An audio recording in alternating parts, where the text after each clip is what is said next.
Hello అండి అందరికీ welcome to Manju Praveen blogs. ఇవాల్టి వీడియో వచ్చేసి టమాటా మసాలా కర్రీ అయితే సింపుల్గా ఎలా చేయాలో మీకు చూపిస్తాను, చూసేయండి. చిన్న చిన్న టమాటాలు అయితే తీసుకుంటే చాలా బాగుంటుంది టమాటా మసాలా కర్రీకి. ఈ టమాటాలు వచ్చేసి ఇలా 4 సైడ్ కట్స్ అయితే పెట్టుకోవాలి. మంచిగా కట్స్ పెట్టుకున్నాక వాటర్లో అయితే మంచిగా కడుక్కోవాలి. తర్వాత స్టవ్ ఆన్ చేసి ప్యాన్ పెట్టి అందులో వచ్చేసి ఒక 3 స్పూన్లు ఆయిల్ అయితే వేసుకోవాలి. తర్వాత ఒక 2 పెద్ద సైజ్ ఆనియన్ చిన్న చిన్నగా ముక్కలుగా కట్ చేసుకొని ఆయిల్లో వేసుకోవాలి.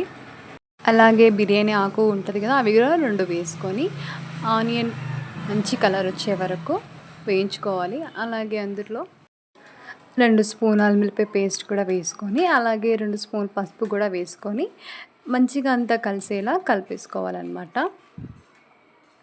చూస్తున్నారు కదా, మొత్తం అంతా కలిసేలా కలుపుకున్నాక ఇప్పుడు మనం టమాటాలు కూడా వేసుకున్నాక టమాటాలన్నీ మొత్తం ఆయిల్లో కలిసేటట్టు మొత్తం కలుపుకోవాలి. ఈ టమాటా మసాలా కర్రీ వచ్చేసి బగారా రైస్లోకి, అలాగే చపాతీ రోటీలోకి చాలా టేస్టీగా ఉంటుందండి. ఒకసారి ఇలా ట్రై చేయండి.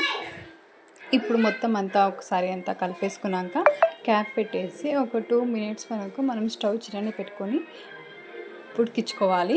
ఇక్కడ వచ్చేసి నేను పల్లీలు పచ్చి కొబ్బరి నేను వేయించుకొని మిక్సీ అయితే వేసి పెట్టుకోవాలన్నమాట ఫస్టే. ఇక్కడ వచ్చేసి టమాటాలన్నీ ఉడికాయా లేదనేసి నేను ఒకసారి అయితే కలుపుకుంటున్నాను. ఎందుకంటే అడుగు పడుతుంది కాబట్టి మనము మధ్య మధ్యలో కలుపుతూ ఉండాలి.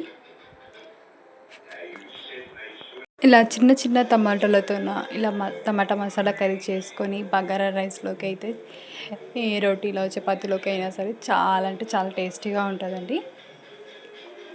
అలాగే ఇప్పుడు నేను ఒక 2 రెమ్మలు అయితే కరివేపాకు వేసుకున్నాను. వేసాక ఇది కూడా మరొకసారి కలుపుకోవాలి. చూస్తున్నారు కదా, ఆయిల్లో టమాటా అనేది 50% వరకు ఉడికించుకోవాలన్నమాట. 50% ఉడికాక అలాగే వచ్చేసి 1 స్పూన్ కారం, అలాగే 1 స్పూన్ సగం ఉప్పు కూడా వేసుకొని మరొకసారి మొత్తం అంతా కలిసేలా కలిపేసుకోవాలి.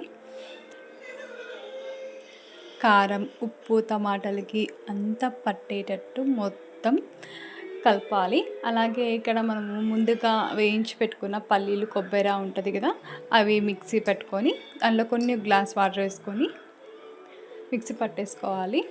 ఇప్పుడు వచ్చేసి టమాటాలు అయితే మెత్తగా ఉడికాక ఆ పేస్ట్ కూడా టమాటాలో వేసేసి ఇది కూడా మరి కొంచెం మరిగించుకోవాలన్నమాట. మరిగాక అలాగే ఇందులో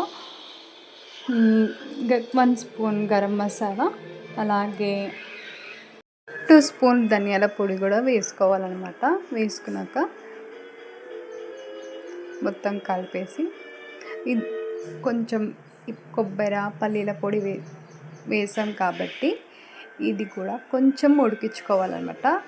ఒక 10 మినిట్స్ అలా స్టవ్ చిన్ననే పెట్టుకొని మనము ఉడికించుకుంటే సరిపోతుంది. తర్వాత సన్నగా కట్ చేసి కొత్తిమీర కూడా లాస్ట్లో వేసుకుంటే కొత్తిమీర వల్ల ఇంకా టేస్ట్ వచ్చేస్తుంది కర్రీ కూడా. చూస్తున్నారు కదా, ఆయిల్ మనకు పూర్తిగా పైకి తేలే వరకు మనము కర్రీని మంచిగా ఉడికించుకోవాలి.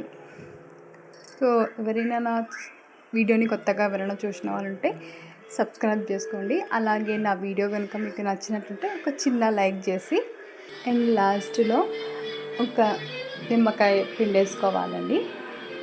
చింతపండు పులుపు కూడా వేసుకోవచ్చు, లేదంటే నిమ్మకాయ కూడా వేసుకుంటే సరిపోతుంది. సో మొత్తానికి మన టమాటా మసాలా కర్రీ అయితే రెడీ అయిపోయింది. ఇలా చేసుకొని మీ వాళ్ళందరికీ ఒకసారి చేసి పెట్టండి, బ్రహ్మాండంగా తింటారు. సో మరొక వీడియోతో మళ్ళీ కలుద్దాం.